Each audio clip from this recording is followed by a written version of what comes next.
Bismillah. Assalamualaikum warahmatullahi wabarakatuh.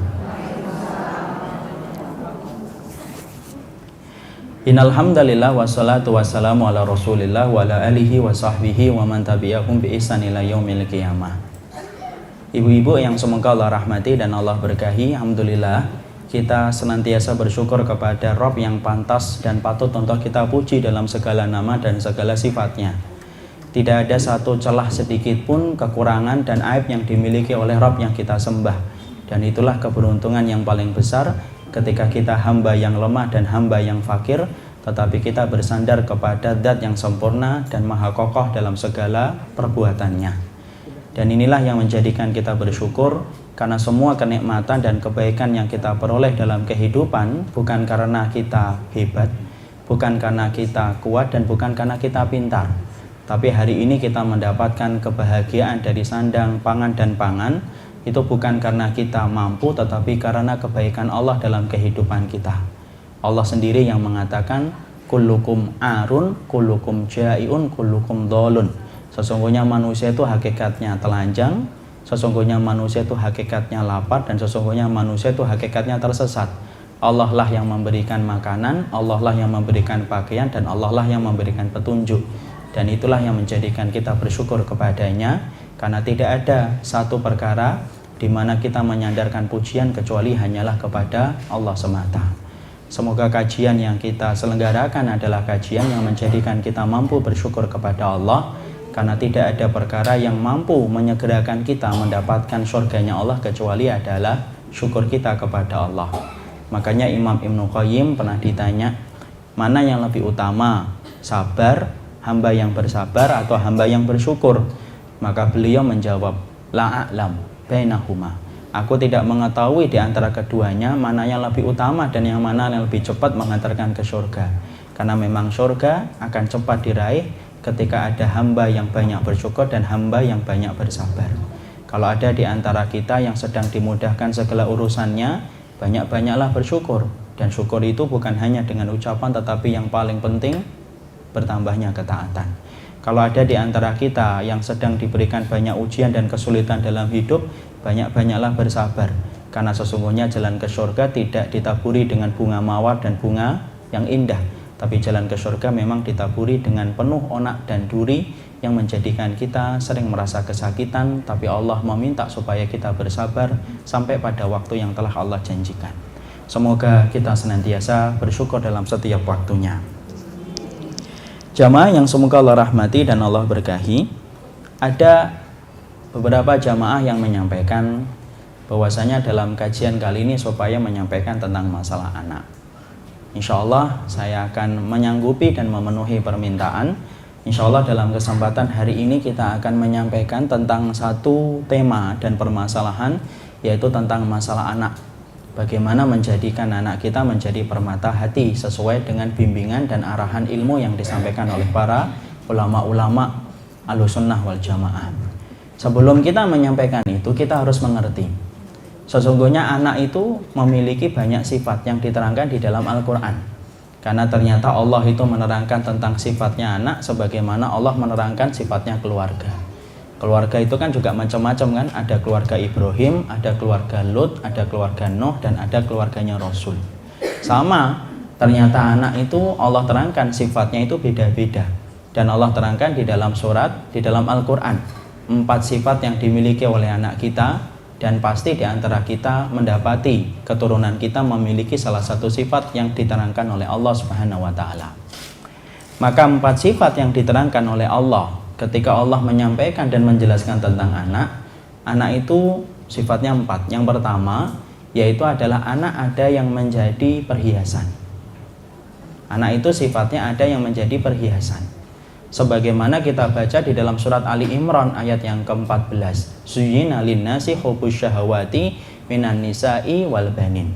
Allah itu jadikan hiasan syahwat kita ada pada wanita dan ada pada anak-anak. Di situ Allah menyampaikan kepada kita salah satu sifat anak yaitu adalah menjadi perhiasan bagi ibu dan bapaknya. Makanya sering kan kita mendapati anak-anak kita ini menjadi perhiasan bagi kita. Kita membanggakan tentang anak kita tanpa kita merasa risih untuk merendahkan diri kita. Ibu sering nggak mendapati ada orang cerita, walaupun saya tidak hafal Al-Quran Ustadz, anak saya hafal 2 juz. Dia rela membodohkan dirinya sendiri untuk mengangkat anaknya. Kenapa? Dia berhias dengan anaknya ketika anaknya memiliki kelebihan yang tidak dimiliki oleh dirinya ketika menjadi orang, ketika dia memiliki anak. Kita lihat pula bagaimana seorang bapak terkadang membanggakan anaknya, walaupun saya orangnya hitam tapi anak saya putih ya. Walaupun saya orangnya pesek tapi alhamdulillah anak saya mancung. Kenapa sih kok orang itu rela merendahkan dirinya, padahal ketika dia dibilang pesek sama temennya berujung kepada pertengkaran hebat. Ketika dia dibilang hitam sama tetangganya berujung kepada permusuhan 2 tahun tidak bicara dan bertegur sapa. Tapi ketika dia mendapati dirinya anaknya lebih ganteng dari dirinya, lebih cantik dari dirinya, kita rela merendahkan diri kita, karena memang persis kata Allah, zuyina, Allah menghiasi anak itu menjadi perhiasan. Jadi ada anak kita itu yang kemudian sifatnya menjadi perhiasan. Makanya kadang-kadang kalau kita mendapati ibu, ada salah satu teman kita yang terlalu membanggakan anaknya, walaupun mungkin menurut kita berlebihan, tidak usah dibenci dan tidak usah untuk kita komentari. Kenapa? Itulah fitrahnya. Setiap orang pasti membanggakan anaknya, walaupun ia merendahkan dirinya, walaupun dia menyampaikan kekurangan dan aib dirinya. Selama anaknya yang naik, maka dia rela melakukan itu karena itu merupakan bagian dari fitrah. Itu yang pertama. Jadi anak-anak itu yang menjadi perhiasan. Yang kedua, yaitu adalah anak yang kemudian dia menjadi musuh. Sebagaimana Allah terangkan di dalam surat At-Taghabun ayat ke-14 pula. Allah menerangkan bahwasanya ya ayyuhalladzina amanu inna min azwajikum wa auladikum atuwallakum fahdharuhum. Surat At-Taghabun ayat yang ke-14. Allah menerangkan sifat yang kedua, anak itu ada yang mereka itu menjadi musuh. Allah menyampaikan di dalam salah satu ayatnya yang mulia, wahai orang yang beriman, sesungguhnya di antara istri-istri kalian dan sesungguhnya di antara anak-anak kalian itu ada yang menjadi musuh. Makanya kita dapati beberapa kisah nyata, baik dalam lintas sejarah ataupun kita dapati dalam diri kita, kita mendapati bahwasanya anak itu menjadi musuh bagi orang tuanya.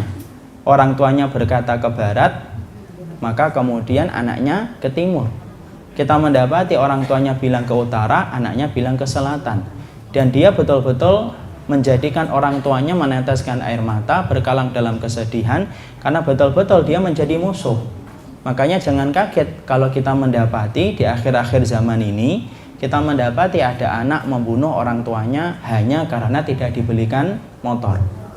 Kita mendapati pula ada seorang ayah ataupun seorang ibu dijadikan budak dalam tanda kutip oleh anaknya, yaitu adalah bagaimana anak-anaknya meminta handphone yang mahal, ibunya harus menabung super ekstra untuk memberikan itu, sampai dia merelakan waktunya supaya mampu membelikan gadget yang mahal untuk anaknya walaupun kemampuannya tidak sampai kepada tahap itu. Di situ kita mendapati ada anak yang menjadi musuh. Dimana ketika kita mendapati itu, kita harus paham, kalau sudah mendapati anak menjadi musuh, seakan-akan semua harta kita menjadi tidak berharga, seakan-akan semua kenikmatan hidup itu hambar kalau sudah mendapati anak kita layaknya musuh bagi ibu dan bapaknya. Tapi kita harus paham, kenapa sih ada anak yang bisa menjadi musuh? Para ulama menjelaskan, anak itu bisa menjadi musuh karena 2 sebab dan 2 kemungkinan. Yang pertama, karena memang Allah memberikan itu menjadi ujian bagi ibu dan bapaknya. Allah ingin melihat batas kesabaran ibu dan bapaknya ketika Allah memberikan itu anaknya sebagai ujian, sebagai musuh bagi ibu dan bapaknya. Sebagaimana siapa? Sebagaimana Nabi Nuh. Nabi Nuh itu adalah orang yang paling sabar di antara para rasul, karena beliau pemimpin ulul azmi. Sampai-sampai Allah saja berfirman, fasbir kama sabara ulul azmi. Kamu itu sabar gitu loh, sebagaimana para rasul yang termasuk ulul azmi. Dan pemimpin ulul azmi itu adalah Nabi Nuh alaihi salam. Tapi kenapa kok putranya betul-betul memusuhi Nabi Nuh? Apakah ada yang salah itu dengan airnya, dalam tanda kutip airnya Nabi Nuh sampai kemudian putranya Kanan itu tercipta? Enggak. Nabi Nuh tidak ada kekurangannya, karena beliau seorang nabi dan nabi itu sifatnya maksum, terjaga. Kenapa Allah berikan anak putranya Kanan itu betul-betul memusuhi beliau? Karena Allah ingin menguji dan memberikan kesabaran bagi Nabi Nuh alaihi salam. Makanya ada tiba-tiba kalau kita ngelihat ada orang solihah, ibu punya teman suka ngaji, orangnya baik, orangnya tulus, kok tiba-tiba anaknya tidak sebagaimana bapak dan ibunya, maaf ya ibu, jangan komentari. Ini pasti ada yang salah dengan ini. Makanya anaknya kayak gini, berantakan. Tidak boleh gitu. Karena bisa jadi Allah memberikan itu sebagaimana Allah memberikan itu kepada Nabi Nuh. Mungkin kalau kita punya sifat yang semacam itu ibu, mungkin ibu kalau ngelihat Nabi Nuh, mungkin ibu paling nyinyir kalau ngelihat Nabi Nuh. Alah Nuh, ngomong anakmu aja tidak benar gitu. Mungkin begitu. Padahal kita tahu ada orang yang mereka memang dititipkan oleh Allah putra dan putrinya menjadi musuh supaya Allah melihat batas kesabaran dia. Itu kata para ulama. Yang kedua, sebabnya anak bisa menjadi musuh itu kenapa? Ya karena salah satu kesalahan. Entah mungkin karena ada satu kewajiban yang tidak ditunaikan oleh bapak dan ibunya, akhirnya anak itu menjadi musuh. Tapi yang jelas di situ Allah menyampaikan kepada kita sesungguhnya anak ada yang mereka itu menjadi musuh bagi orang tuanya. Dan kalau semacam ini kita tidak bisa milih ibu. Kenapa? Keturunan itu tidak bisa kita pilih karena sesungguhnya dia merupakan bagian dari pembagian rezeki yang Allah tetapkan dalam kehidupan kita. Itu yang kedua. Ada yang ketiga. Yang ketiga itu adalah anak yang kemudian mereka itu menjadi fitnah. Ya sebagaimana Allah sampaikan di dalam surat At-Taghabun, yaitu ayat yang ke-15. Dia menjadi fitnah. Jadi betul-betul akhirnya orang tuanya mendapati putra dan putrinya tidak sebagaimana doa yang dia panjatkan ketika dia mengandung. Apa itu anak yang menjadi fitnah? Contohnya Ustaz, banyak ibu.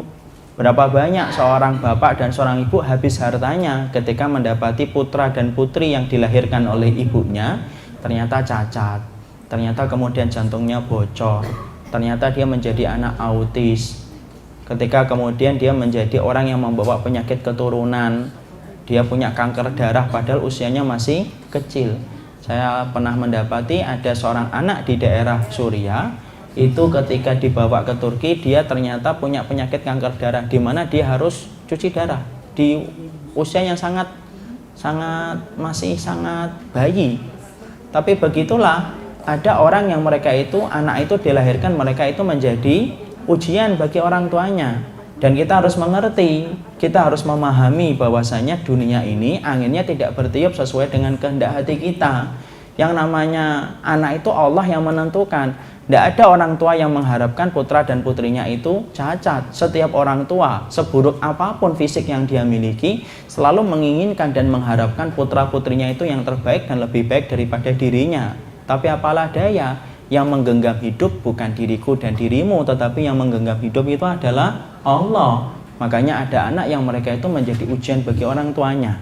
Kita tidak bisa ibu menyalahkan itu. Kamu ini anakmu ternyata gini, oh mungkin dulu ketika kamu mengandung kamu pernah bunuh kucing kali, ya gitu kan. Tidak bisa kita menyalahkan semacam itu, dan itu merupakan bentuk tatayur. Itu merupakan keyakinan syirik, tidak ada hubungannya. Makanya sampai-sampai orang hamil jangan bunuh semut. Sebenarnya hamil atau tidak hamil itu memang tidak boleh bunuh semut. Tidak boleh begini, tidak boleh begitu, nanti anaknya begini dan begitu. Sebenarnya anak kita dilahirkan cacat bukan karena itu, karena memang sudah ditakdirkan oleh Allah 50.000 tahun sebelum Allah menciptakan langit dan bumi.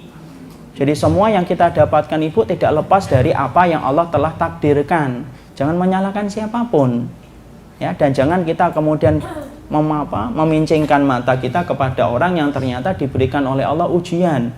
Tidak ada ibu-ibu yang pengen anaknya itu cacat. Anak yakin ibu, kalau dia boleh memilih, pasti dia akan memilih matanya yang biru, rambutnya yang pirang, kulitnya yang putih untuk anak dia. Tapi kan masalahnya anak itu kan bukan menu masakan yang bisa kita pilih selayaknya di restoran. Itu sudah dipilihkan oleh Allah. Makanya ada yang ketiga, anak itu menjadi ujian. Saya ceritakan, bukan saya ingin apa, supaya kita ngambil pelajaran aja. Ibu saya dan bapak merupakan salah satu orang yang mendapatkan sifat anaknya itu ujian. Kakak saya yang pertama Down syndrome, cacat mental, umurnya 52 tahun. Yang kedua itu Down syndrome pula, umurnya 43 tahun. Ya. Dan itu kemudian apa konsekuensinya bagi ibu dan bapak? Bagi ibu saya, beliau harus merawat, beliau harus mendampingi, apa ini, kemudian kalau makan harus dikondisikan, kalau mandi harus dikondisikan, kalau buang air harus dikondisikan, ngelepas baju harus dikondisikan. Seumur hidupnya beliau sampai beliau meninggal dunia. Saya pernah ngomong dulu ketika saya SMP, ya. Saya pernah, ini cerita aja supaya kita ngambil pelajaran, semoga ada pelajaran. Dulu ketika di SMP, Ibu, saya termasuk orang yang sempat malu, wajar lah, karena saat itu belum masuk pondok dan belum paham agama secara mendetail. Tapi saya pernah tanya sama Ibu, kenapa ya Bu kita tidak mendapatkan keluarga yang normal? Saya punya kakak yang normal, saya bisa curhat sama dia kalau saya lagi ada masalah, saya ingin nyampaikan apapun gitu. Terus ibu saya menjawab, ya nak, yang namanya hidup, kadang-kadang kita tobat belum tentu nasuha, kadang istighfar belum tentu khusyuk untuk menghapuskan dosa. Tapi kalau kamu dititipi ujian dari Allah, maka cukup sabar, maka setiap harinya kamu akan gugur dosa-dosamu. Kata-kata itu saya pegang sampai sekarang. Makanya saya kemudian nyari ibu ketika di pondok. Ketika saya sudah bisa membaca kitab, ibu tahu nggak permasalahan fikih apa yang saya cari ketika saya sudah bisa membaca kitab. Saya tuh nyari pertama kali hisab tentang anak-anak yang lahir dalam keadaan cacat. Jadi kalau misalkan ada anak ibu yang autis atau yang nggak sesuai harapan ibu, nah ternyata ada jawabannya. Para ahlu sunnah itu menyatakan anak-anak yang dilahirkan Down syndrome, gila, idiot, kemudian autis tingkat yang parah, maka mereka nanti tidak dihisab atas sholat, tidak dihisab atas sedekah, tidak dihisab atas haji dan umrah. Kenapa? Karena mereka tidak terkena beban pikiran, tapi mereka cuma dihisab dengan satu pertanyaan saja. Kamu mengerti diriku, kamu mengerti Allah? Mereka menjawab, kami mengerti engkau ya Allah. Maka mereka dimasukkan ke surga tanpa hisab, untuk mengganti betapa sulitnya kehidupan mereka ketika di dunia. Dan itu kesempurnaan Allah. Makanya Masya Allah, jadi kalau kita mendapati ada salah satu anak kita ternyata sakit, bocor, dan yang lainnya, memang kita sedih. Dan saya yakin seorang ibu akan berkata, lebih baik saya yang mati daripada melihat anak saya mati. Lebih baik saya yang sakit daripada melihat anak saya sakit. Tapi apalah daya ibu, angin tidak bertiup sesuai dengan kehendak hati kita. Hidupmu dan hidupku miliknya Allah, dan Allah yang mengatur, karena Allah sebagai pencipta dan kita hanyalah makhluk. Jadi ada yang ketiga, yaitu adalah anak itu yang berfungsi sebagai menjadi fitnah, menjadi ujian bagi orang tuanya. Yang keempat, anak itu kemudian ada yang bersifat menjadi permata hati. Allah sampaikan itu di dalam surat Al-Furqan ayat yang ke-74. Allah menyampaikan, yaitu adalah ketika Allah menyampaikan dalam Al-Furqan 74, yaitu apa doanya itu, Al-Furqan 74, saya lupa. Apa itu doanya, Mat? Ada yang hafal? Waj'alna lil muttaqina imama. Apa awalnya? Rabbana hablana min azwajina wa dzurriyyatina qurrata a'yun waj'alna lil muttaqina imama. Di situ Allah menyampaikan kepada kita ayat yang keempat, di mana menerangkan tentang sifat anak kita yang keempat itu apa? Sifat yang keempat yaitu adalah Allah memberikan kepadanya anak yang menjadi permata hati. Di mana anak permata hati adalah anak yang paling didamba-dambakan oleh setiap manusia yang beriman, setiap insan yang bertakwa, setiap hamba yang beriman kepada Allah. Kenapa? Karena sesungguhnya permata hati merupakan puncak investasi yang paling tinggi dalam urusan di akhirat. Oleh karenanya, dalam kesempatan hari ini kita membicarakan bagaimanakah kita memperhatikan anak kita menjadi permata hati. Karena ternyata menjadikan anak kita permata hati itu bukan perkara yang gampang, tidak semudah kita membalikkan tangan. Berapa banyak ustadz saja gagal menjadikan anaknya itu permata hati. Berapa banyak ada nabi pula yang juga gagal menjadikan anaknya permata hati, kayak Nabi Nuh.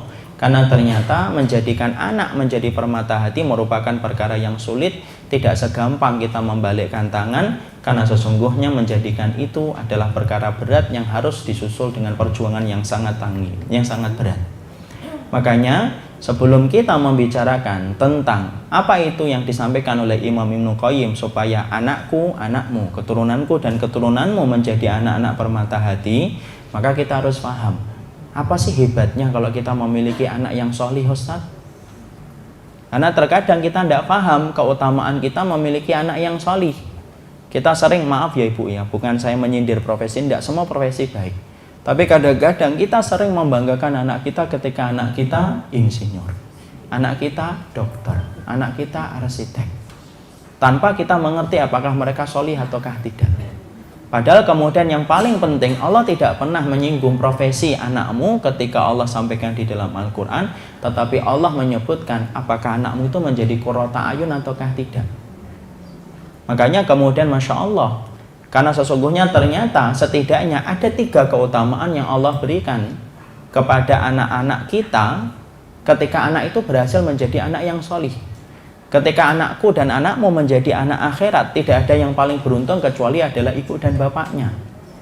Kalau anak kita akan menjadi hambanya dunia saja, maaf ya ibu mungkin akan membanggakan di dunia, tapi ibu tidak bisa membanggakan sedikit pun mereka ketika di akhirat. Makanya kemudian para ulama menyebutkan ada 3 dahsyatnya keutamaan yang Allah berikan kepada anak ketika anak kita menjadi anak yang solih. Makanya saya hari ini kalau melihat ada seseorang, teman saya, kemudian teman saya ternyata punya anak, ternyata anaknya itu pintar, saya tidak terlalu ghibthah, saya tidak terlalu iri. Kalau melihat anaknya ternyata cakep, lebih cakep dari bapaknya, maka saya tidak terlalu ghibthah, saya tidak terlalu iri. Tapi kalau saya melihat ada teman saya, atau seorang ustadz, ada tetangga, ataupun jamaah, yang ternyata saya melihat ternyata anaknya itu solih, berkumandang adzan, langsung dia mengajak bapaknya untuk ke masjid. Ternyata di masjid dia khusyuk. Justru saya iri betul. Kenapa?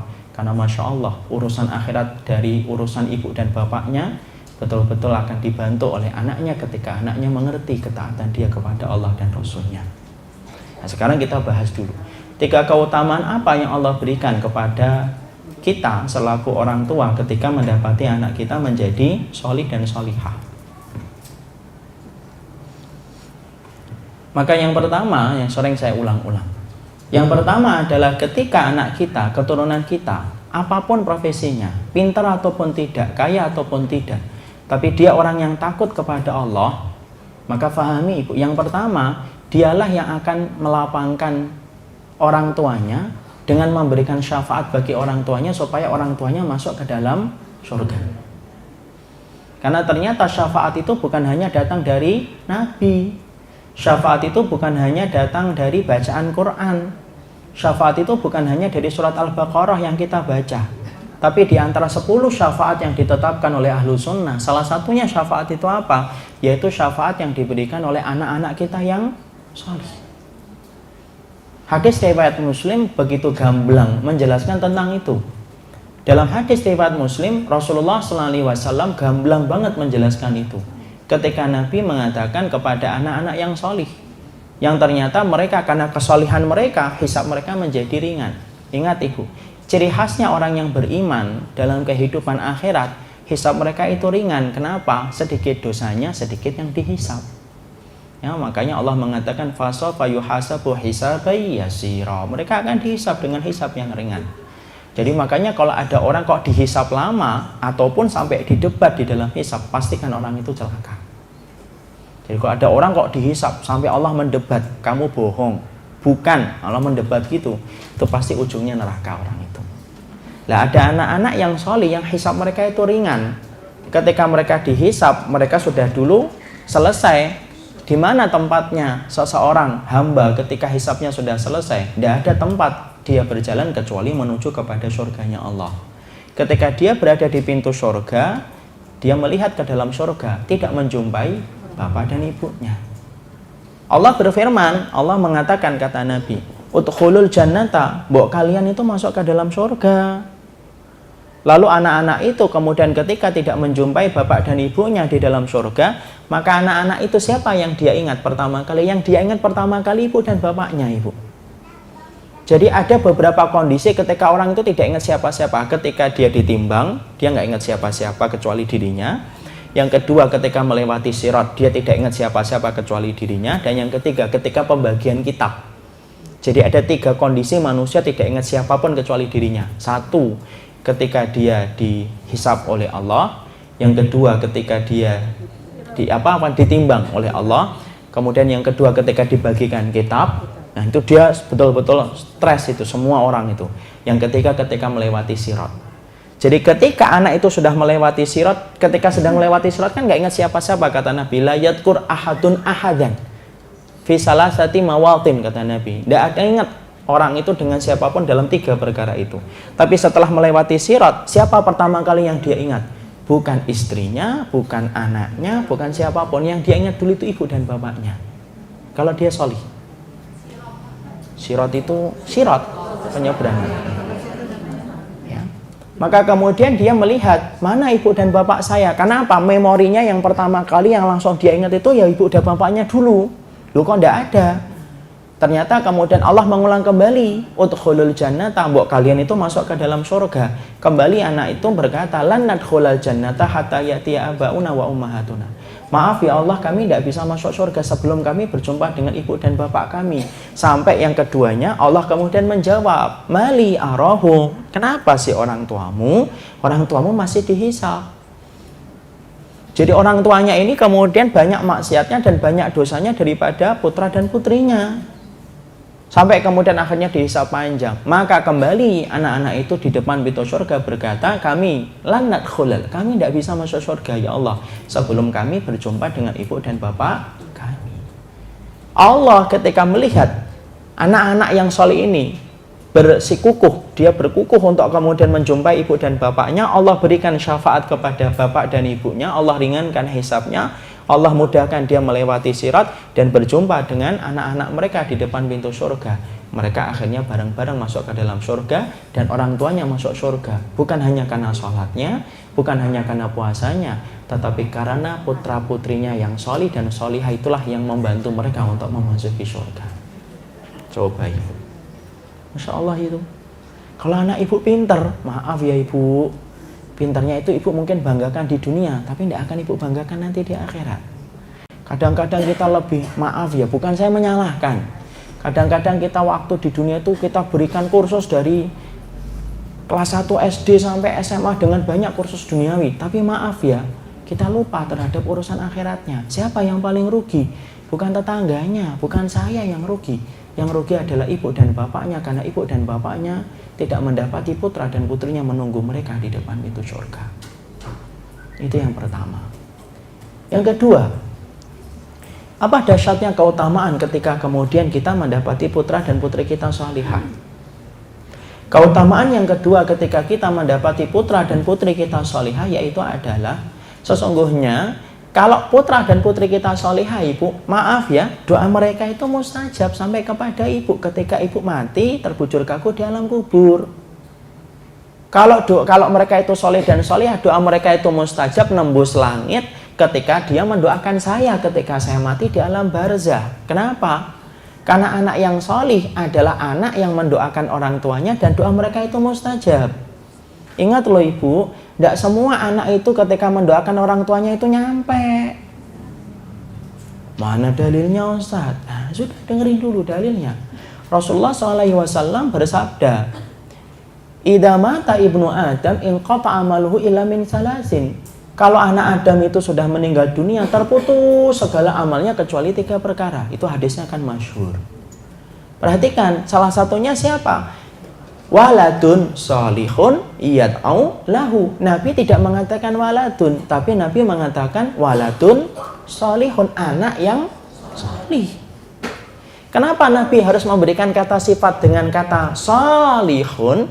Karena membedakan anak dengan anak yang solih itu beda. Maaf ya ibu, kalau anak ibu tidak solih, anak ibu tidak solihah, bagaimana dia itu akan berdoa, akan mustajab? Untuk dirinya sendiri aja mungkin tidak dikabulkan, kok apalagi mendoakan orang tuanya. Misalkan anak kita peminum khamr, dia pemakan riba, ataupun dia berzina, waliyadzubillah, semua sifat itu semoga dihindarkan dari keturunan kita. Ternyata kemudian anak kita habis berzina dengan pacarnya, kemudian kita sudah meninggal duluan ini, di alam kuburnya kita nunggu, mana ya doa anak saya? Anaknya habis berzina doa Rabbi firli wali walidayya walil mu'minina yauma yaqumul hisab, Rabbi firli warhami warjubu apa? Doanya apa itu? Rabbana firli wali walidayya walil mu'minina yauma yaqumul hisab. Maka kemudian ketika dia mendoakan orang tuanya, pintu langit tertutup. Kenapa? Maksiat itu menjadi kabut. Sebagaimana mendung menghalangi sinar mentari, sama maksiat itu menghalangi doa. Nah, bagaimana doanya itu akan nyampe kepada ibunya dan kepada bapaknya? Wong dia habis bermaksiat kok, untuk dirinya aja tidak diterima, apalagi untuk ibu dan bapaknya. Makanya kenapa kita harus ngotot menjadikan anak kita soleh itu ya karena berkaitan urusan barzah kita, ibu. Kenapa kita ngotot menjaga kesucian anak kita? Tidak boleh sama sekali ada yang boleh memeluknya, tidak boleh ada yang memegangnya kecuali ketika dia itu sudah halal untuknya. Karena itu berkaitan nanti ketika kita mati supaya anak-anak kita ketika solih, doa mereka membuka pintu langit disampaikan Allah kepada kita. Lah kalau mereka tidak solih, lah gimana mereka akan kemudian sampai doanya kepada kita? Untuk mereka sendiri aja nggak nyampe. Anak kita melakukan perkara yang bid'ah misalkan. Kemudian dia meminta sama Allah, nyampe kah? Enggak nyampe. Tidak menutup aurat contohnya misalnya. Nyampe kah ke kita? Loh, untuk dirinya sendiri aja nggak nyampe kok, apalagi untuk orang tuanya. Inilah yang menjadikan kita, ya Allah, kenapa kita harus ngotot? Misalkan kita sering diprotes sama anak kita.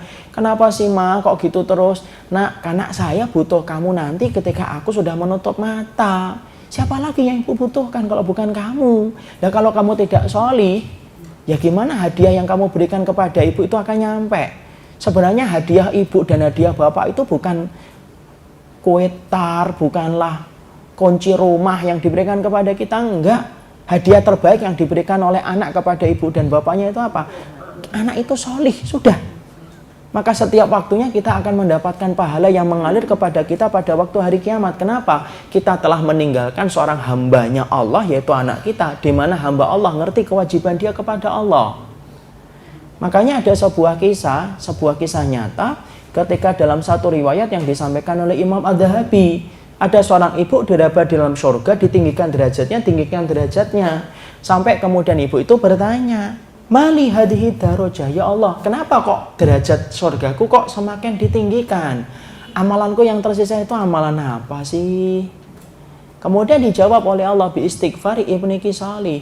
Tidaklah aku tinggikan derajatmu ini kecuali karena anakmu yang solih yang senantiasa mendoakan dirimu. Dan di situ Allah menyampaikan apa? Anakmu yang solih. Jadi kalau anak kita berantakan walaupun dia kaya, ibu, yang kita sedihkan kita sendiri. Kalau kita sudah ngaji ilmu kan, buat apa nak kayanya kamu kalau kamu tidak datang ke masjid? Buat apa kayanya kamu kalau kemudian kamu tidak ngerti kewajiban kamu kepada Allah, tidak berani untuk meninggalkan yang haram, tidak berani meninggalkan pekerjaan yang syubhat. Karena apa? Yang jadi korban pertama kali bukan kamu, tapi ibu. Nanti ketika ibu mati, walaupun kamu fasih berdoa, tidak akan nyampe kepada Allah dan tidak pernah nyampe kepada ibu. Itu yang menjadikan akhirnya kita paham. Berarti anak yang solih, dahsyat. Kenapa? Dia cepat membuka pintu langit dan menjadikan doanya nyampe secara kilat kepada ibu dan bapaknya. Kalau anak kita tidak solih, lama banget jalannya. Mau jalan tinggi, mau naik tinggi, rusak. Karena gara-gara kemudian habis berdoa dia maksiat. Mau naik lagi, rusak lagi ketika anaknya berbuat dosa. Ya nggak pernah nyampe lah ke langit. Karena kita sepakat, kemaksiatan itu menghalangi pintu langit untuk terbuka. Sebagaimana mendung menghalangi sinar mentari untuk datang menyinari bumi. Itu yang kedua. Yang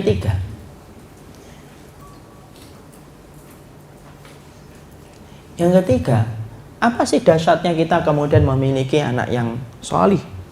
Yang ketiga, dahsyatnya kita memiliki anak yang solih dan anak yang solihah, yaitu adalah menghindarkan kita dari salah satu sifat yang paling dibenci oleh Allah. Salah satu sifat yang tidak disukai oleh Allah, bukan paling dibenci. Salah satu sifat yang tidak disukai oleh Allah. Apa itu salah satu sifat yang tidak disukai oleh Allah? Yaitu adalah ketika saya, seorang laki-laki, ibu sebagai seorang wanita, menjadi orang yang mandul di hadapan Allah. Apa hubungannya Ustaz? Nah gini, mandul kalau menurut kita itu apa sih? Mandul itu kalau menurut kita adalah orang yang tidak punya keturunan, tidak bisa punya anak, itu mandul. Itu kan menurut kita. Makanya Rasulullah pernah bertanya dalam satu riwayat yang sahih, atadruna manir rukub, kamu ngerti nggak siapa itu orang yang mandul? Qalu, para sahabat menjawab, alladzi la yuladu lahu ya Rasulullah, yang nggak punya anak itu mandul ya Rasul. Nabi mengatakan, enggak, bukan itu. Ar-rukum min ummati, orang yang mandul di antara umatku bukan orang yang tidak punya keturunan. Tapi orang yang mandul di antara umatku adalah orang yang mereka dititipin oleh Allah, banyak anak, tapi tidak ada satupun anak yang dia miliki itu bermanfaat untuk agama Allah. Artinya tidak ada anaknya yang solih. Artinya apa? Anaknya walaupun banyak, Islam tidak mendapatkan manfaat dari dirinya. Banyak kan ibu? Kadang-kadang kita punya banyak, kita ngelihat ada orang banyak anaknya, tapi semua anak yang banyak yang dia miliki ternyata tidak ada satupun yang bisa membawa manfaat untuk Islam. Misalkan anaknya 10-10-10-nya tuh cuek sama Islam, tidak pernah perhatian sama agama. Maka kemudian orang yang memiliki banyak keturunan tetapi dia gagal menjadikan keturunannya menjadi keturunan yang solih, yang bisa membawa manfaat kepada agama Allah, pastikan dia menjadi orang yang mandul. Dan ketika kita memiliki putra dan putri yang solihah, maaf ya, maka dengan itu membebaskan sifat kita di hadapan Allah, bahwasanya kita tidak menjadi mandul di hadapan Allah. Berapa banyak orang yang mandul di hadapan kita, tapi dia tidak mandul di hadapan Allah. Dan berapa banyak orang yang tidak mandul di hadapan kita, tapi ternyata dia menjadi mandul di hadapan Allah.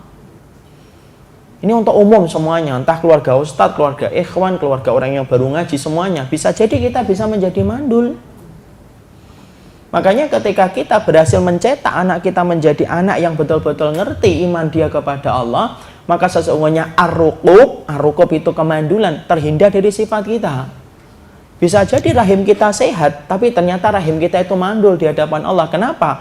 Berapapun janin yang dititipkan oleh Allah ke dalam rahimnya, tidak ada satupun janin itu yang ternyata ketika lahir membawa manfaat untuk agama Allah dan tidak membawa manfaat kepada sunnahnya Rasul. Kan akhirnya apa? Tidak ada manfaatnya. Ini kayak orang mandul aja. Sama kayak orang kafir kan? Orang kafir punya keturunan enggak? Punya. Tapi keturunan orang kafir bermanfaat untuk agama Allah? Ya enggak. Bermanfaat untuk sunnahnya Rasul? Enggak juga.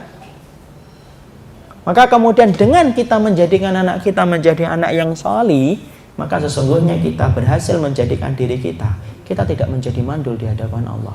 Ibu boleh kok pergunakan bahasa ini untuk disampaikan kepada anaknya. Nak, ibu enggak mau jadi mandul. Loh gimana bu? Kan ibu punya anak saya. Iya. Tapi kalau kamu tidak taat sama Allah, kamu tidak pernah memperhatikan agama Allah kayak apa, tidak pernah memperhatikan sunnahnya Rasul, maka ibu ini akan dianggap mandul oleh Allah ketika keberadaan dirimu itu tidak membawa kebaikan untuk Islam. Bedakan dengan para sahabat ibu.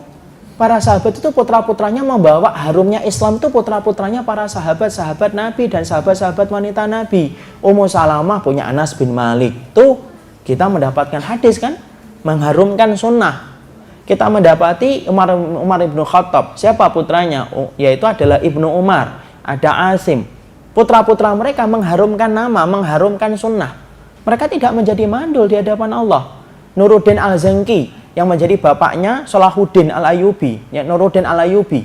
Itu ternyata kita mendapati bapak dan ibunya Salahuddin Al-Ayyubi sebelum mereka menikah itu memang meniatkan anak mereka itu diwakafkan untuk agama Allah.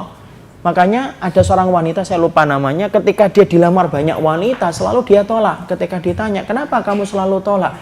Karena aku tidak mendapati mereka mampu mewujudkan cita-citaku. Ditanya kepada wanita itu, loh cita-citamu apa sih? Aku punya cita-cita laki-laki yang menikahi diriku siap menjadikan keturunanku menjadi keturunan yang membebaskan Baitul Maqdis dari cengkraman salibis. Ternyata ketemu dengan seorang pangeran yang mana ini pangeran juga mencari, saya ingin mencari seorang istri di mana punya cita-cita menjadikan keturunannya menjadi pembebas Al-Maqdis. Ketemu, nikah, lahirlah Salahuddin Al-Ayyubi. Merasakan manfaatnya enggak mereka? Islam itu merasakan manfaatnya. Putra-putri mereka ada yang bernama Salahuddin Al-Ayyubi membebaskan Baitul Maqdis dari cengkraman bengis salibis selama puluhan tahun. Ya. Jadi kalau kemudian kita tidak berhasil menjadikan anak kita solih dan anak kita solihah, maka sesungguhnya kita menjadi mandul, dan itulah yang akan memberatkan dakwah di masa mendatang ibu. Kalau kemudian kita hari ini ibu tidak memperhatikan, tidak ikut bareng sama para ustadz, tidak ikut bareng sama orang yang solih, ibu kontribusi untuk menjadikan anak kita solih, Masya Allah, saya memikirkan beban dakwah nanti 20 tahun, 30 tahun itu beratnya kayak apa ibu. Hari ini saya merasakan dakwah aja sudah beratnya luar biasa. fitnah, ujian, tidak pernah selesai. Saya kira itu, ya Allah, tidak pernah selesai. Kalau sekarang aja kita dakwah aja sudah semakin berat menghadapi berbagai macam dari luar, belum dari dalam eker-ekeran, bertengkar, saling memfitnah, saling menghujat. Nah, kerjaan dakwah itu menjadi lebih berat lagi 30 tahun lagi ketika ditambah anak-anak kita juga tidak pernah sholih. Coba kayak apa itu dakwah? Makanya Masya Allah, sampaikan kepada anak-anak kita, bahasakan dengan bahasa hadis. Nah, ibu tidak mau jadi mandul, sampaikan aja mandul itu apa. Kalau kamu tidak pernah perhatian sama Allah, tidak pernah perhatian sama Rasul, ibumu nanti dianggap mandul. Dan ibu tidak ada harganya emas yang ibu miliki, jam yang ibu miliki, rumah yang ibu miliki, kalau ternyata saya hanyalah mandul di hadapan Allah. Supaya anak itu diajak mikir bagaimana dia memikirkan tentang nasib orang tuanya di akhirat. Jadi katakan sama anak kita, nak, kalau kamu tidak bisa ngasih rumah sama ibu, tidak bisa menghajikan ibu, tidak bisa ngumrahin ibu, tidak usah sedih, tidak apa-apa. Banyak sahabat yang mereka juga gagal kok mengumrohkan atau menghajikan orang tuanya. Tidak apa-apa, kenapa? Karena haji dan umrah itu kewajiban bagi yang melaksanakan. Kalau dia mampu, sudah. Kalau ibu tidak mampu, ya sudah, gugur kan. Kadang-kadang anak kita kan, saya ingin banget menghajikan. Itu juga tidak apa-apa, itu mulia. Tapi katakan sama dia, yang paling penting bukanlah ketika kamu menghajikan. Kamu bermanfaat untuk agama Allah. Kamu ikut ke masjid, kamu bantu masjid apa yang kemudian mereka sedang kerjakan. Walaupun kamu cuma ngangkat air aqua ketika ada pengajian, ibu lebih senang itu. Kenapa? Itu yang menjadikan ibu tidak menjadi orang yang mandul. Ada kegiatan di sekolah, kegiatan Islam, kamu jadi panitianya, nak. Entah kamu jadi penggembiranya juga tidak apa-apa. Tapi agama Islam mendapatkan manfaat dari kamu. Kalaupun nanti kamu ketika dewasa tidak mampu memberikan rumah sama ibu, tidak apa-apa. Masalah rumah pun toh kita juga akan tinggalkan. Ajalah anak-anak kita dewasa untuk berbicara. Kenapa? Anakmu adalah investasi akhirat. Itulah 3 dahsyatnya keutamaan yang Allah berikan kalau kita memiliki anak-anak yang solih. Nah, makanya kemudian kita membahas apa yang harus kita lakukan supaya kemudian menjadikan kemudian anak-anak kita, yaitu adalah anak-anak kita menjadi permata hati. Maka dalam kesempatan hari ini kita akan membahas 5 saja. Apa perkara-perkara penting supaya menjadikan anak kita menjadi anak-anak yang kiranya akan menjadi permata hati bagi kehidupan kita. Maka para ulama lalu menerangkan, yang pertama, kiat yang harus diperhatikan bagi seorang ibu ketika dia telah memiliki keturunan. Maka yang pertama supaya menjadikan anaknya itu menjadi permata hati, yang pertama, solihkan diri kita dan solihkan suami kita ketika kita sudah bersatu di dalam rumah tangga. Kenapa? Anak itu layaknya bayang-bayang. Saya dan ibu menjadi bendanya. Ya kan gitu. Kan benda itu tidak akan mungkin melahirkan bayang-bayang yang lurus kalau bendanya bengkok. Bayang-bayang itu anak kita, bendanya itu ibu dan bapaknya. Kalau bendanya lurus, bayang-bayang pasti akan lurus. Kalau bendanya itu bengkok, maka jangan mengharapkan dari benda yang bengkok menghasilkan bayangan yang lurus. Itu sudah kaidah itu. Makanya kemudian apa? Pertama kali kata Imam Ibnu Qayyim, semua itu tergantung dulu kepada pemilik airnya. Ini bahasa kiasan dari seorang suami. Dan harus tergantung kepada pemilik rahimnya. Ini kata kiasan bagi seorang istri.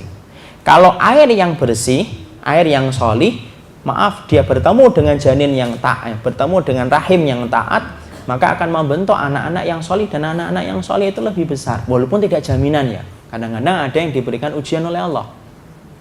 Tapi perhatikan bagaimana kesolihan itu sangat berperan besar dalam kehidupan anak-anak kita, dan pembentukan karakter mereka itu dimulai bagaimana setiap seorang suami ketika dia menjadi sholih, air yang dia keluarkan ketika mencampuri istrinya tertampung oleh rahim yang taat kepada Allah, maka disitulah terbentuk janin yang taat. Janin kita ini berpengaruh kepada apa? Ya berpengaruh kepada apapun. Wong bayi kita kasih susu sapi aja, susu sapi memberikan manfaat kok. Itu cuma susu sapi, apalagi airnya suami kita dan bagaimana dengan rahim kita. Makanya rata-rata ibu lihat saja. Saya pernah nanya ngobrol lah dengan salah satu ustadz. Ketika beliau banyak melihat anak-anak yang hafal Quran sejak balita. Kan ada kan buku balita hafal Quran. Saya tanya kepada sang ustadz itu, apa ya ustadz ya, kok sampai banyak sekarang itu balita belum sampai 10 tahun sudah hafal Quran?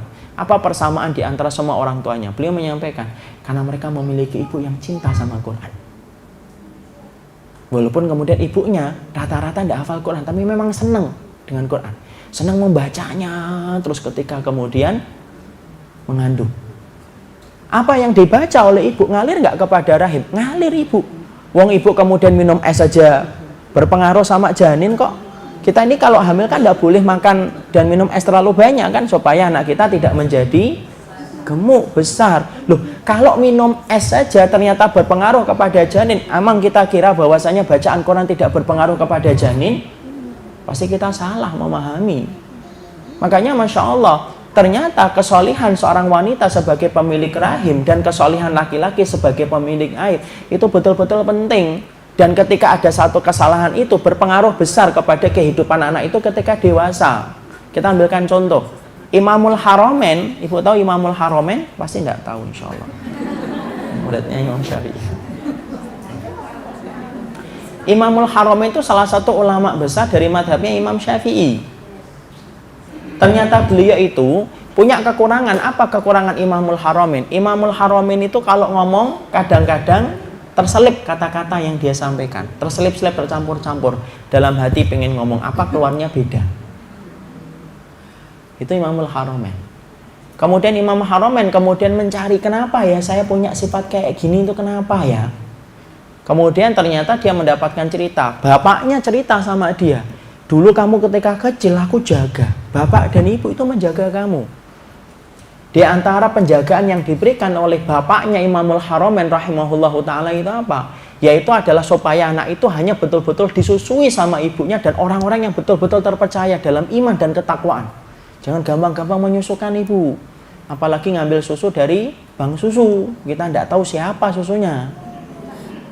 Dalam sunnah tidak boleh itu. Kalau tidak keluar susu kita, ya ambil orang yang betul-betul solihah. Yang ibu tahu ini solihah ini. Kenapa kok butuh kayak gitu? Perhatikan ceritanya ini.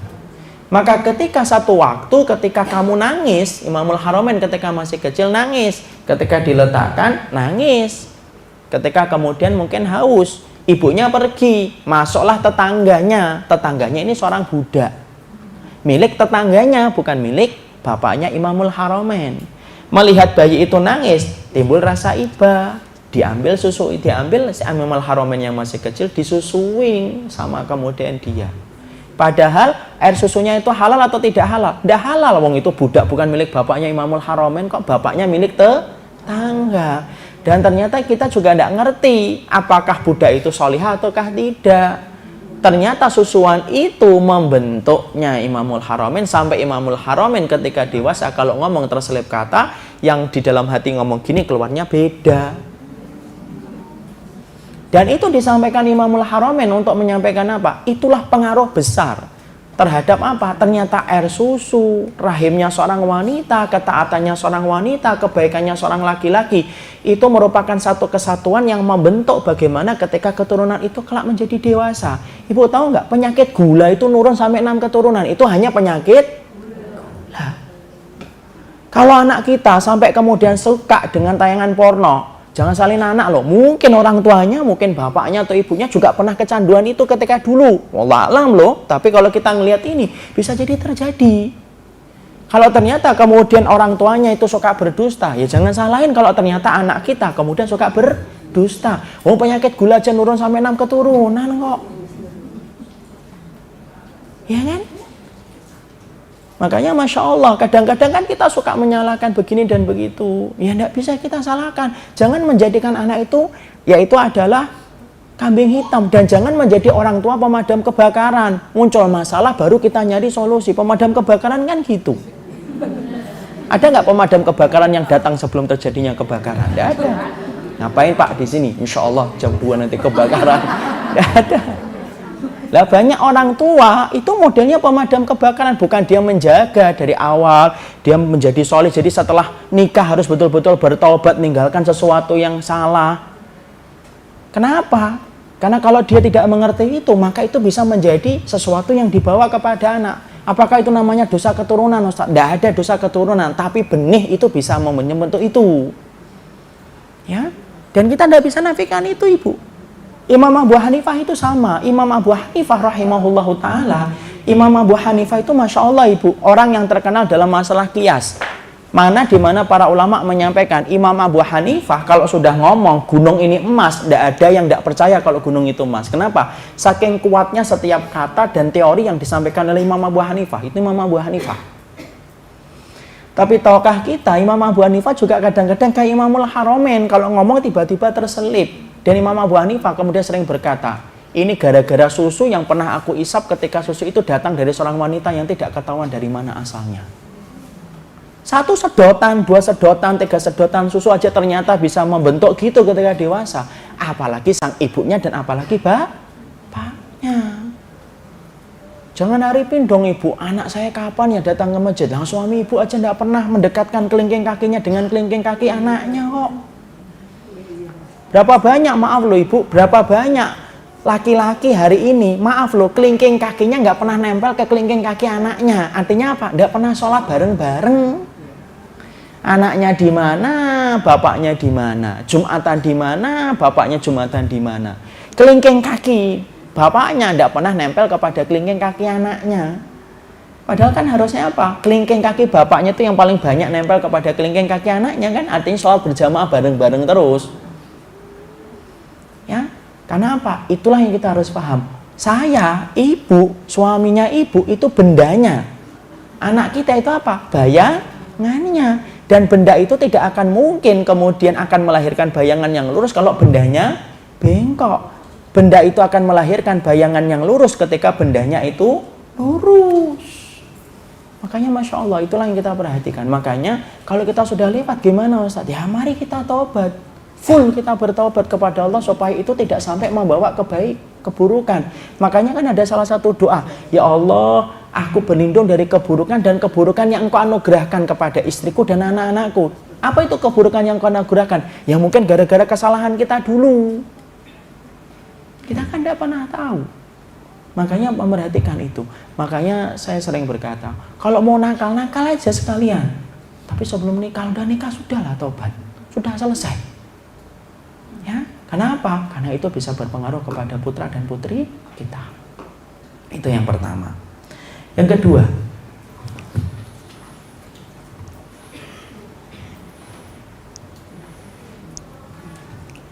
kedua, perhatikan bagaimana kebaikan ibu kepada orang tua dan kebaikan suami kita kepada orang tua. Itu berpengaruh besar kepada kesalehan mereka. Tidak tahu artinya? Ditulis dulu nanti saya terangkan.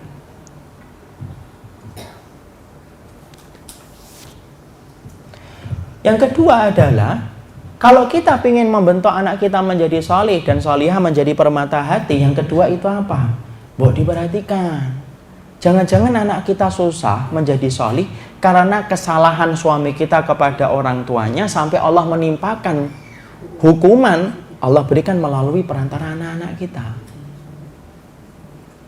Mana dalilnya Ustaz? Rasulullah bersabda, tidak ada kebaikan yang Allah segerakan di dunia balasannya sebelum Allah memberikan balasannya di akhirat kecuali kebaikan kepada orang tua.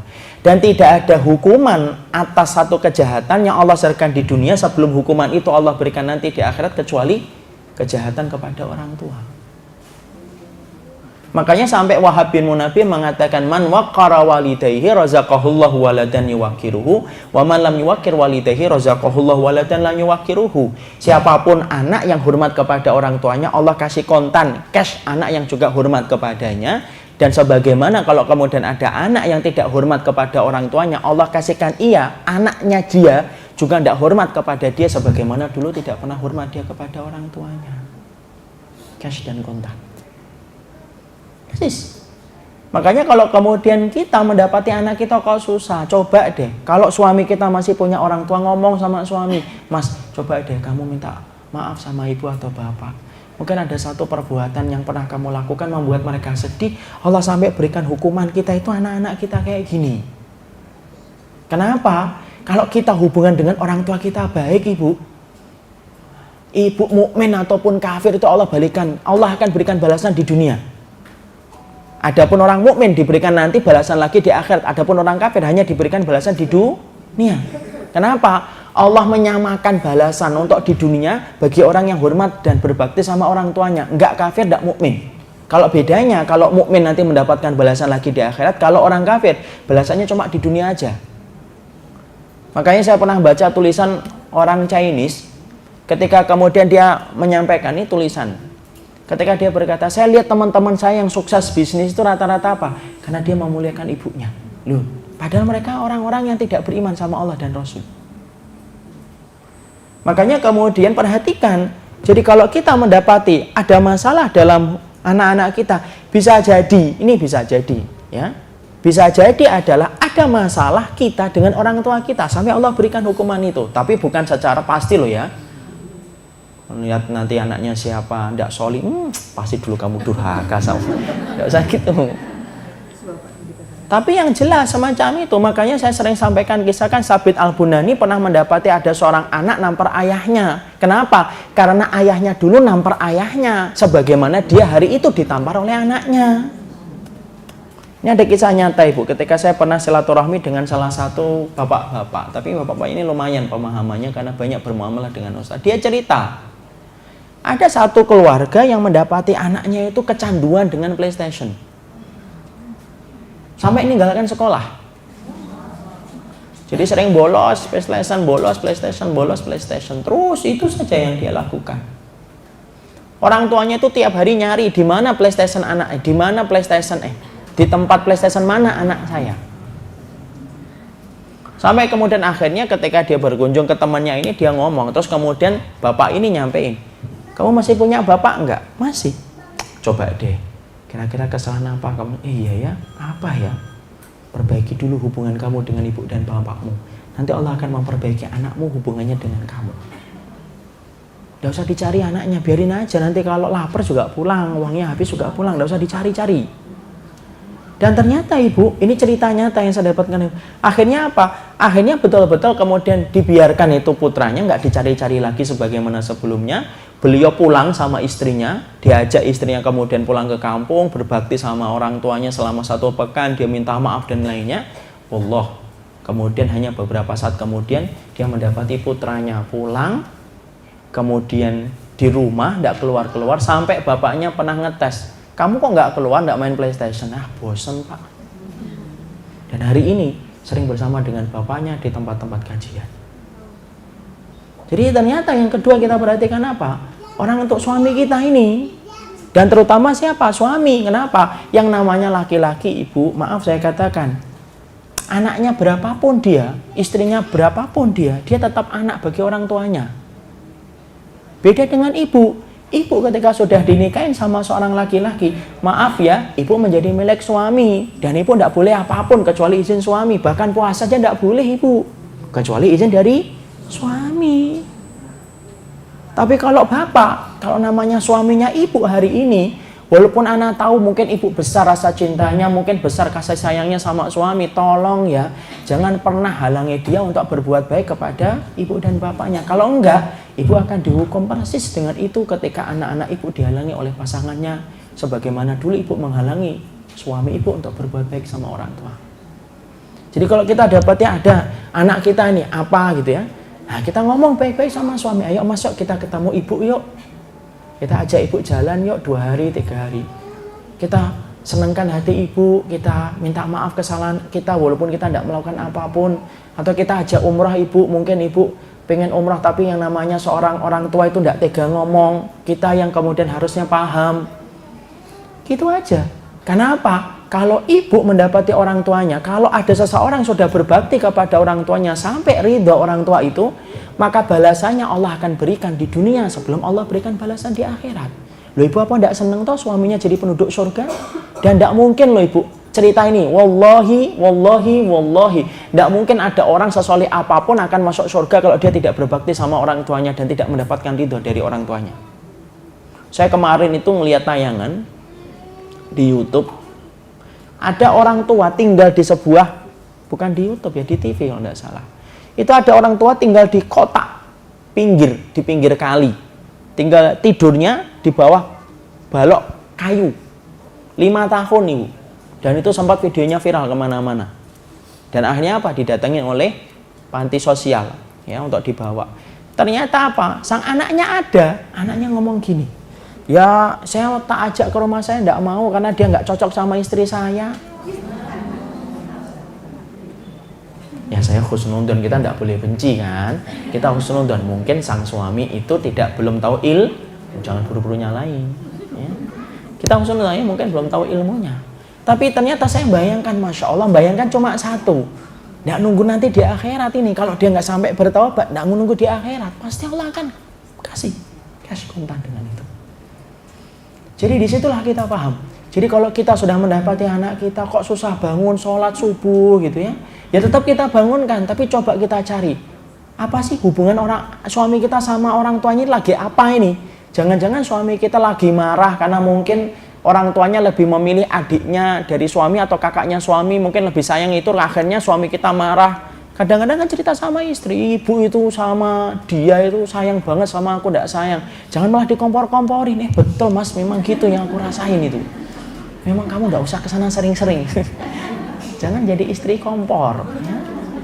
Justru malah kita ngademin supaya apa? Supaya anak kita pun diberikan oleh Allah kebaikan. Itu yang kedua.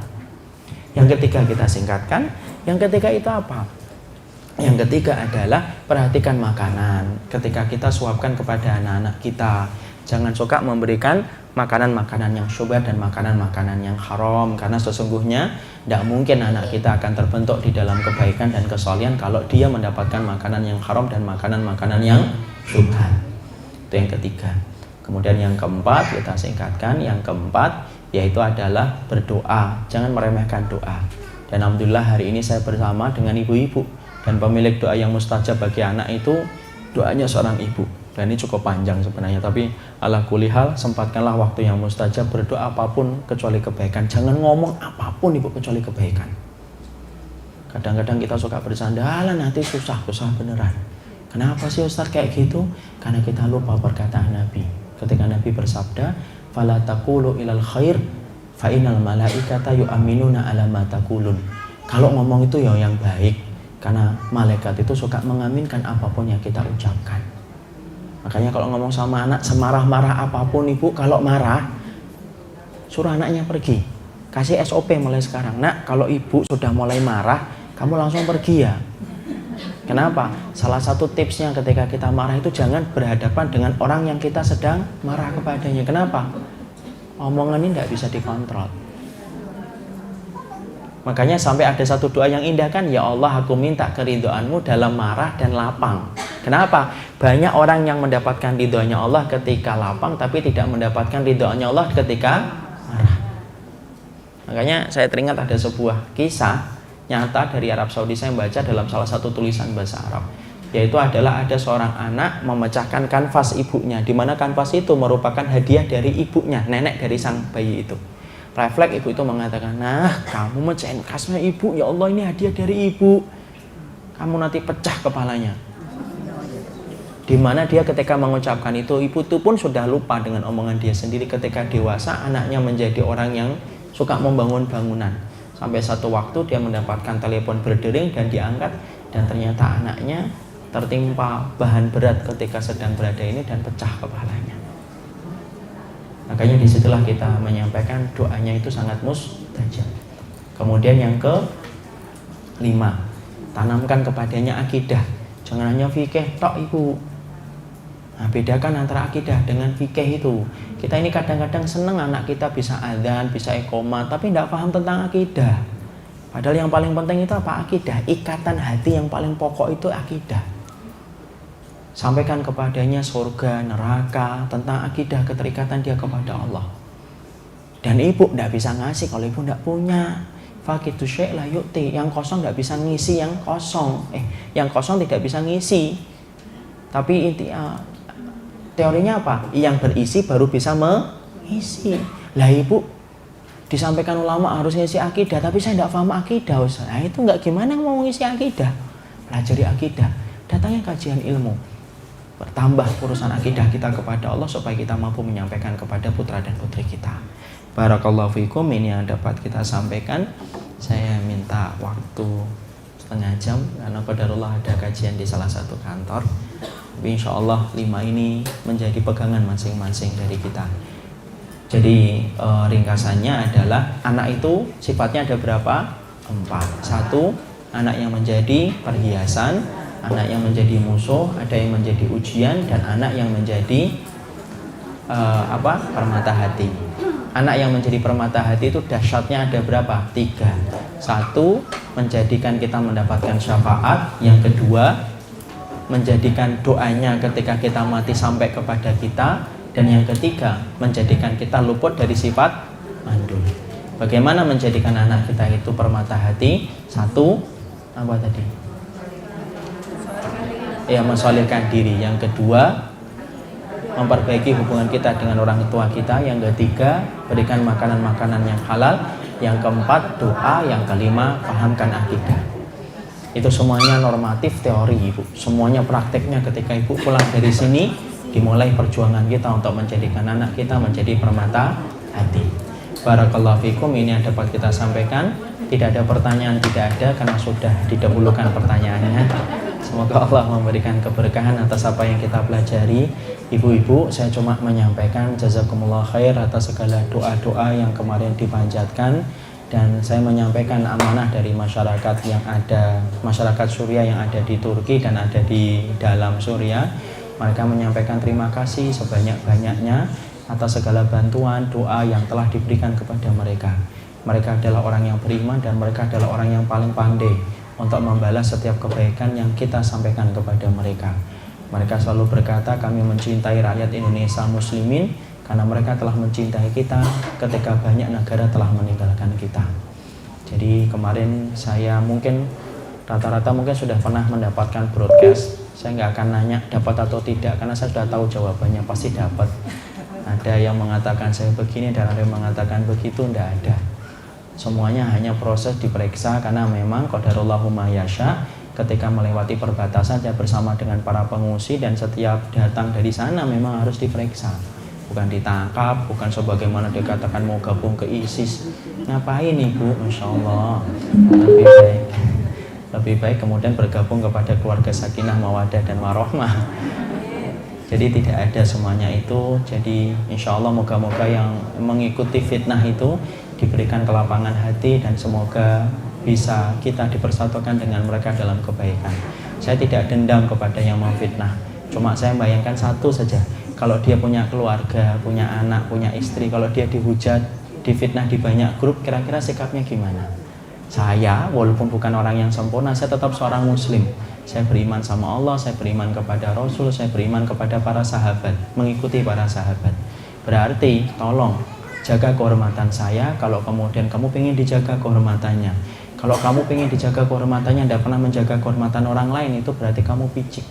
Ya kalau kamu ingin dijaga kehormatannya, ya tolong jaga kehormatan orang muslim yang lainnya. Saya punya keluarga, saya punya orang-orang terdekat dengan saya, di mana mereka juga akan menangis kalau kemudian mendapati orang yang dekat dengan mereka diberitakan dengan hal-hal yang semacam itu. Maka sebagaimana perlakukan orang lain sebagaimana kita ingin diperlakukan. Tapi alhamdulillah semua dalam keadaan baik. Semoga kita senantiasa tidak pernah letih mendoakan saudara-saudara kita yang ada di banyak tempat yang sekarang mengalami kezaliman. Doakan mereka, kalau kita punya rezeki rogoh kantong kita bantu mereka. Karena supaya kita bertemu dengan mereka kelak pada waktu hari kiamat. Insya Allah ini yang dapat kita sampaikan. Subhanakallahumma wa bihamdika asyhadu an la ilaha illa anta astaghfiruka wa atubu ilaika. Assalamualaikum warahmatullahi wabarakatuh.